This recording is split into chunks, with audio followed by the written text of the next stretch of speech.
Magandang araw po sa lahat. Ito may nagtanong sa akin.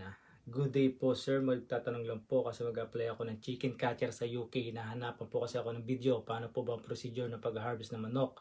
Yung pasok sa animal welfare. Kasi po dito sa amin ay kamay lang ang gamit. Ayan. So sa UK siya, naisipan ko magtanong dun sa chicken catcher na taga UK na si Eman. Kung ano ba yung procedure sa kanya. Yan. Nagtanong ako sa kanya kay Kenny Eman Tamayo.